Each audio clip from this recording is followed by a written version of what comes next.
Analysis: details from the CCP's 2 sessions suggest she may suffer from serious illness. Qiang says residents' monthly pension increases by 20 yuan, public mocks. Xi Jinping reiterates peaceful reunification, Qiang's omission of peaceful sparks speculation. 38-year-old Chinese engineer arrested for stealing Google's AI technology. Economic downturn: an increasing number of Chinese women choose to remain single. It's all covered in today's China Truths. Analysis: details from the CCP's 2 sessions suggest she may suffer from serious illness. Political analysts believe that, at the recent 2 sessions of the Chinese Communist Party, the placement of 2 teacups in front of party leader Xi Jinping was not to highlight his privileges but might indicate health issues. Moreover, the duration of this year's 2 sessions was shorter than before, coupled with Xi's rare absence from the opening ceremony of the CCP Central Party School's mid-young cadre training class before the sessions, suggesting he might suffer from a serious illness. The Chinese People's Political Consultative Conference, CPPCC, and the National People's Congress, NPC, opened on March 4 and March 5 in Beijing, respectively. This year, 2 teacups appeared again on the table in front of CCP leader Xi Jinping at the 2 sessions, while other attendees had only 1 teacup on their tables. In recent years, the teacups on Xi's table at the 2 sessions have become a focus of media and public attention. In the sessions of 2019, 2021, and 2023, there were always 2 teacups on Xi's table. The outside world interpreted this as Xi's attempt to emphasize his so-called supreme status through the difference in the number of teacups. Qiang, a political analyst based in the United States, believes that Xi does not need to highlight his authority status through the difference in the number of cups, but rather, the 2 cups serve different purposes. On March 6, in an interview with the Epoch Times, Qiang stated that the issue of the 2 cups had attracted attention in the past few years. He believes one of the cups contained tea, while the other contained tonics or medicine. Qiang said, "I think this is due to some unavoidable factors, that is, uncontrollable factors, because anything can happen at the venue." He prepared 2 cups, one for drinking tea like everyone else, and the other for some special medication he needs. The attendant is also specifically for him. Therefore, I believe the reason Xi Jinping adopts this practice is mostly likely due to his health condition. Besides, this year's CCP 2 sessions were significantly shortened, lasting only half of the original duration. The duration of this year's 2 sessions of the CCP was notably shorter than usual. A press conference on March 3 announced that the 14th CPPCC National Committee's 2nd session would run from March 4 to March 10, spanning 6 days. Similarly, the 14th NPC's 2nd session, starting on March 5, was scheduled to conclude on March 11, lasting 7 days.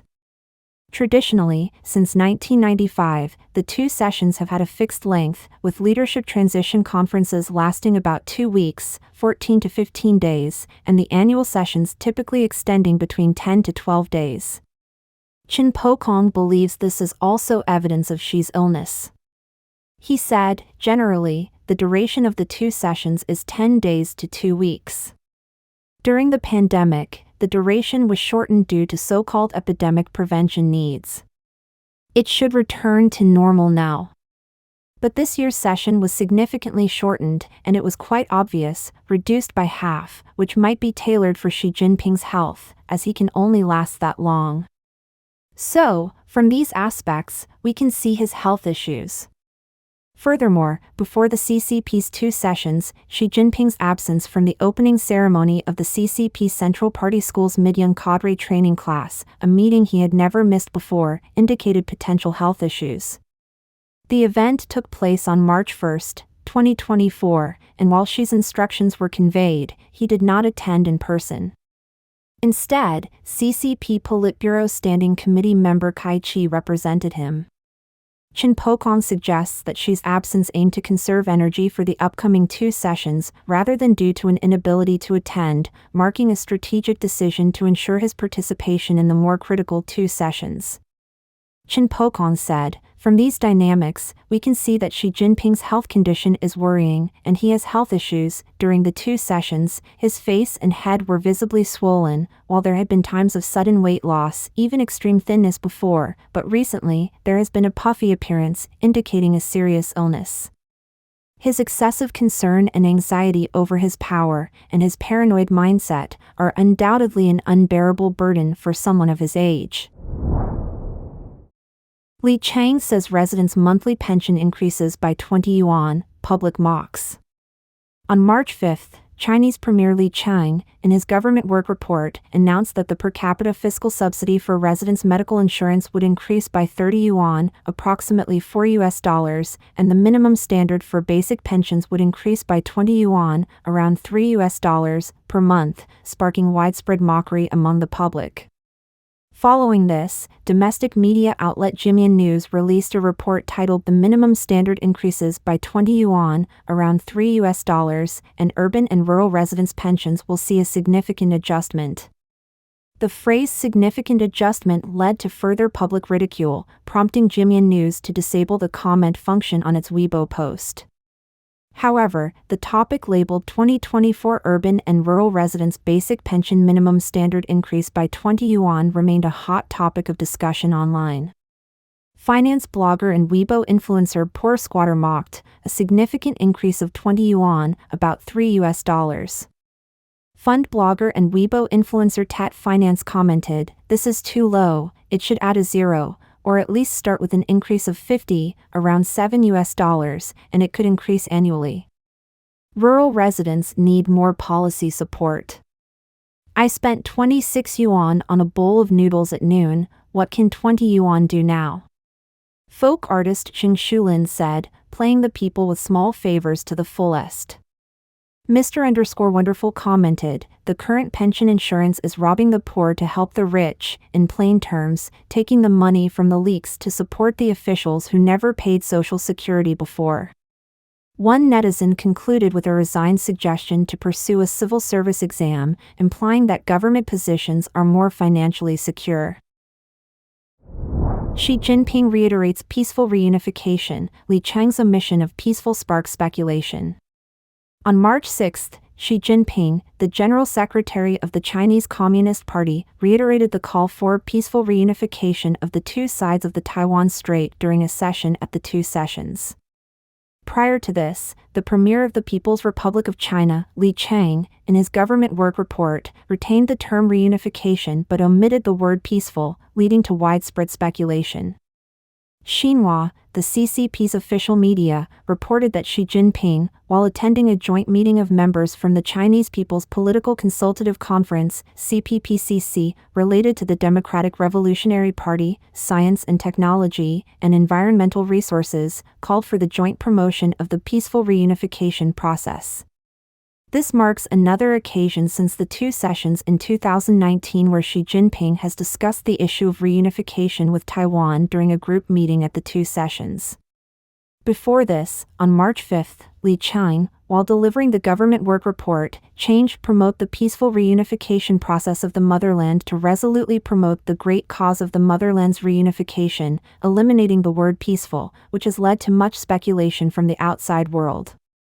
Su Ziyun, director of the Institute for National Defense and Security Research in Taiwan, told the Epoch Times on March 6, overall, not mentioning peaceful reunification this year, but only emphasizing the promotion of the reunification process, suggests that the means might involve what's called integration.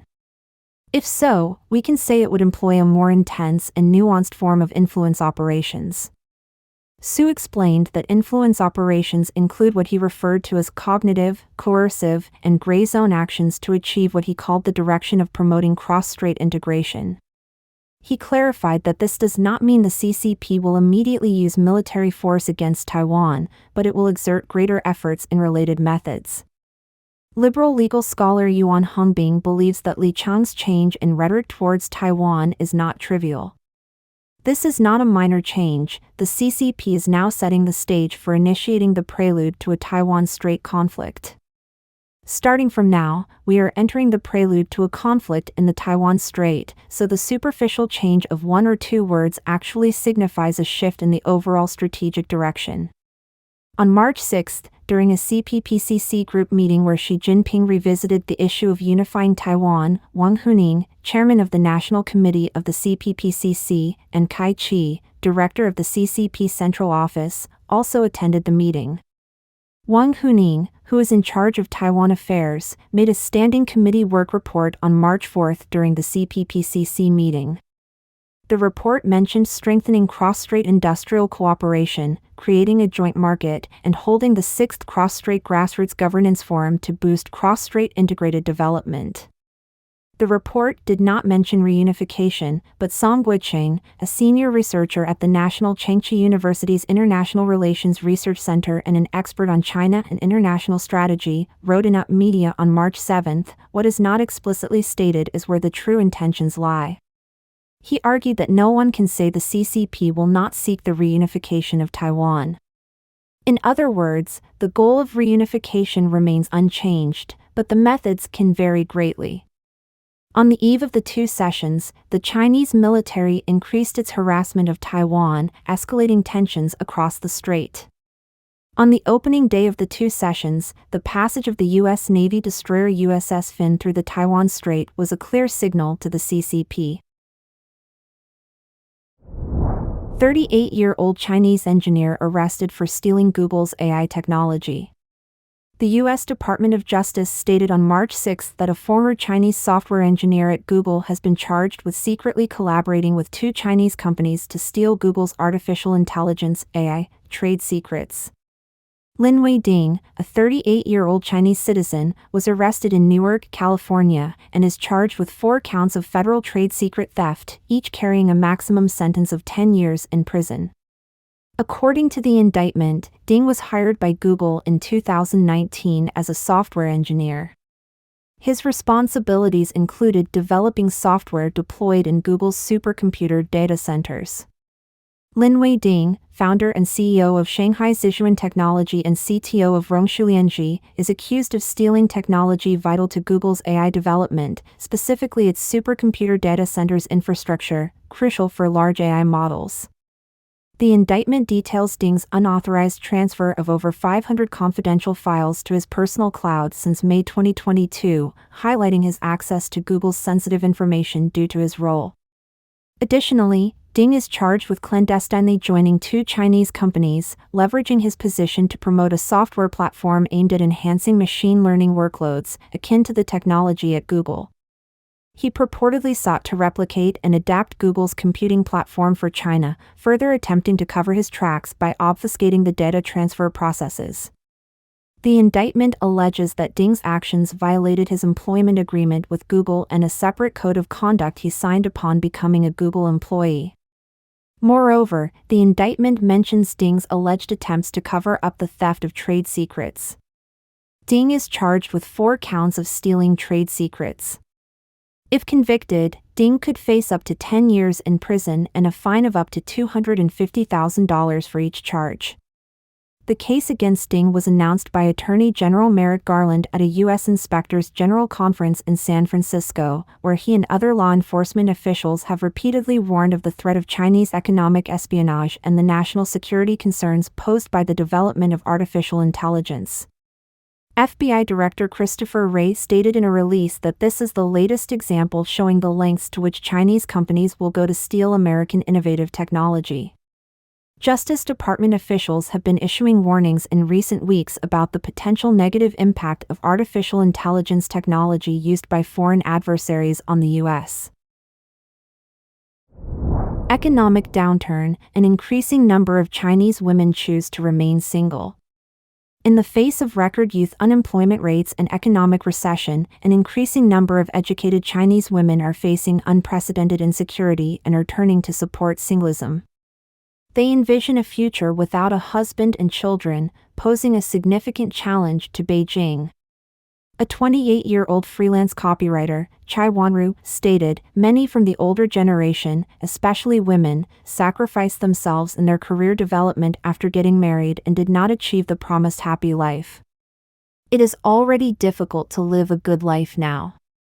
As China's population declines for the second consecutive year and the number of newborns reaches a historic low, more women are reluctant to start families. For decades, the Chinese government has been improving women's education, labor participation, and social mobility. However, it now faces a dilemma as the same group of women grows increasingly resistant to the CCP's propaganda. A 2021 survey of 2,900 urban unmarried youths showed that about 44% of women do not intend to marry. The lifestyle of being single for a long time is becoming common in China, spawning online communities dominated by single women seeking support from like-minded individuals. On Chinese social media, posts by women in their 30s and 40s with tags like "not marrying," "not having children" often receive thousands of likes. Liao Yue, a 24-year-old unemployed graduate from Nanning, recently told her mother that she woke up from the nightmare of having children. She wrote on WeChat, "Not getting married, not having children is a decision I made after careful consideration. I do not need to apologize to anyone, and my parents have accepted it." Instead, she decided to lie flat, a term used by Chinese youth to describe doing just enough to get by and saving money for future travel. She added that she had discussed with some female friends the idea of renting a house together after retirement. While marriage is still seen as a milestone of adulthood in China, the proportion of adults who are completely unmarried remains low. However, analysts believe that while the number of people remaining single for life may not increase exponentially in the future, the trends of later marriage and declining birth rates still pose a threat to Beijing's population goals. Official CCP data show that in 2021, the population of single people over 15 years old in China reached a record 239 million. According to census data, the average age of first marriage in China has risen from 24.89 in 2010 to 28.67 in 2020. According to statistics from Shanghai, the average age of first marriage last year was 30.6 for men and 29.2 for women. Let us know your thoughts on today's topic by leaving a comment below. If you found this video helpful, please share it with a friend. It inspires us to continue creating more quality and reliable content. Don't forget to like and subscribe for more interesting insights from China Truths. Thanks for tuning in.